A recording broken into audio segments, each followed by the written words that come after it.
Hey, what's going on everybody? My name is Cruz and welcome back to another video. In this one, I'm going to discuss how I know and have played with the amazing Andy Mineo. Before I tell you the story, do all of the things that help this channel grow. Like this video, comment below, subscribe to the channel, and hit the bell icon so you're alerted every single time I upload a video. Without further ado, let's get started. At the risk of trying to use Andy's name to attract you to watch this video, I actually have a really cool story that I've been kind of keeping in the back pocket to eventually tell on this channel. I'm not really interested in drawing your attention by saying his name because I just don't think that if you're a part of his audience, you may not necessarily like what I do here on this channel. It's more guitar related, but I have a cool story that pertains to a really difficult time in my life where Andy actually helped me out. It all starts around 2008, maybe 2009.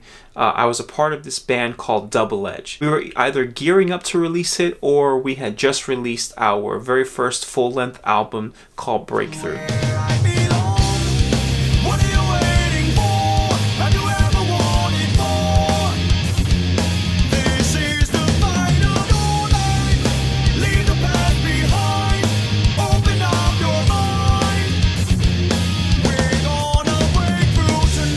In the midst of us touring and either promoting the eventual release or the release of the actual record Breakthrough, we were hired to play a show in this college in New York City. As we were setting up our gear, we heard there was going to be another sound check for a hip-hop artist with just tracks, so they asked us if we were okay with letting him sound check, and we said absolutely. In comes in this very scrawny version of the person you now know as Andy Mineo. Back then, there was no Andy Mineo. That's his actual name.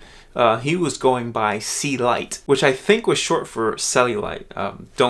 I don't have the backstory on that. You're gonna have to ask him about that. So Andy, or C-Light, eventually came up to us and introduced himself, and we were happy to meet him. And he was actually quite introverted at that time, but you have to understand something. He was very young, had just moved into the city to go to college and pursue a hip-hop music career. Typical, hey, I want to be a rapper. And we just looked at him like, okay, yeah, we've heard that story before. But then he begins to perform. I'm not gonna lie to you and say that we saw Star when we saw him, that we saw the Andy Mineo that could be, you know? It was a young kid who quite honestly didn't have great music. I don't remember any of the songs he performed that night, but what I do remember was that he commanded the stage. This kid went from barely being able to make eye contact with us to all of a sudden he was standing on top of speakers and subwoofers, and he was going in and truly gave a memorable performance.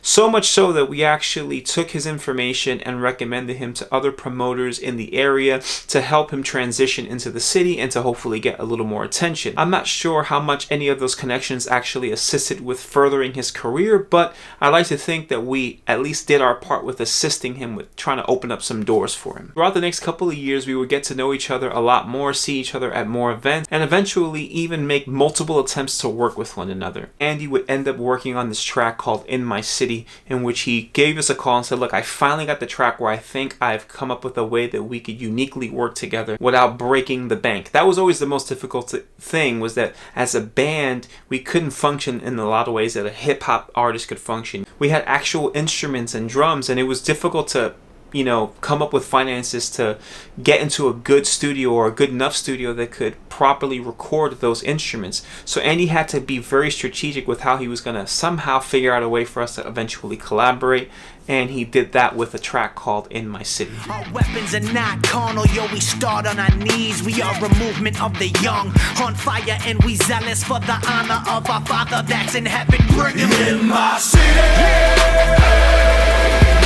This track was specifically for this organization that is pretty well known as Today, which hosts various prayer walks once a year and other things that they do throughout the year as well. But of course, this organization gained the bulk of its notoriety through the God Belongs in My City prayer walks that they do once a year. Andy basically wrote what would be the theme song for these prayer walks for years to come, and we were a part of it. Now, at this point, anyone saw the transition, like what C-Light was doing when he first got to New York in comparison to what he was doing at that point in his career was night and day. The growth was probably I don't know, man. I don't know any artist that I've ever worked with personally who grew as quickly as C Light or Andy Mineo did in that time. Everything from the knowledge that he gained all the way through to the way he was able to execute on a track and in a live situation was just remarkable, and he was growing so fast.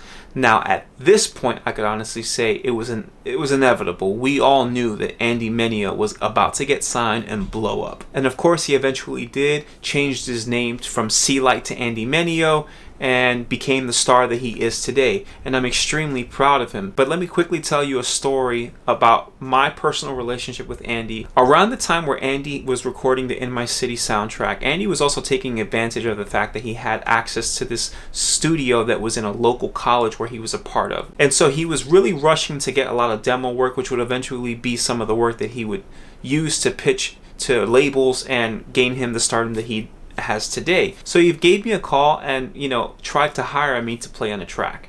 Around this time is where I can honestly say I hit absolute rock bottom in my life. That band that I mentioned, Double Edge, was coming to an end.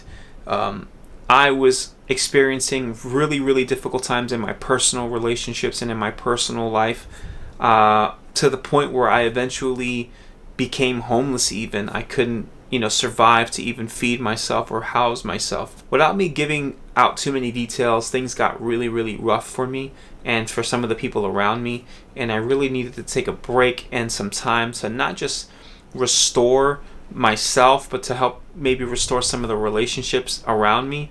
And also, it just wasn't right to be pursuing a music career at this point, especially because I was struggling so badly financially. My oldest daughter, who was about to turn 12 in a couple of weeks actually, was young at this time, and because I was a full-time musician at that time, I was able to stay with her during the day. But because I fell in such hard times, I needed to figure out a way to make finances, so I decided to pursue getting a job and doing something. I also wanted my daughter to be able to successfully transition into school, and so we enrolled her into this preschool program in which kind of served as a daycare, and I had to come up with the finances to pay for that while I didn't have a job. So at this point, I'm sleeping at friends and family's homes from time to time, but for the most part, I live in a car that's illegally on the road, and things were really, really bad. Andy Mineo called me up and said, "Can you do this session?"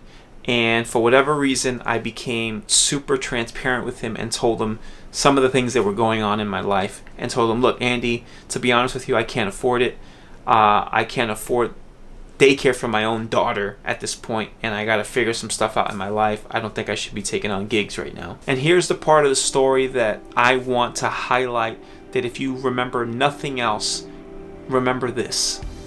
Andy Mineo calls me up and says, "Jay, I will pay for your daughter's daycare for this week. Just come over and I'll give it to you. You don't have to play guitar or anything. Just come over and I'll bless you." Truth be told, I felt super bad and I didn't accept his offer, especially because Andy is younger than me and he was still in college at that time. Maybe he was doing well, I don't know, but I definitely didn't feel right taking finances from him. But the simple fact that he offered, that he saw what I was going through and reacted in the way that he did, meant the absolute world to me. It wouldn't be the last time I would see Andy. I would have the privilege of seeing him a few more times before he eventually blew up mega stardom like he is now, but I'm honored to have been able to experience the real Andy Mineo. And I know for a fact that Andy is still the exact same human being that he was back then. And I have to say, if you're a fan of his music, man, congratulations, because he's also an amazing individual. He's not just an amazing musician, artist, rapper, actor, comedian, because he does all of that stuff, but he's actually an extremely warm-hearted, gentle human being who's sensitive to people, to God's work, to God's promises, and to situations like my own, like I was going through at that time. So I don't think he'll ever see this video, but in case he does, Andy, thank you from the bottom of my heart. You truly, truly were a God sent, and hopefully we'll see each other soon. So that's my story. That's how I know Andy Mineo.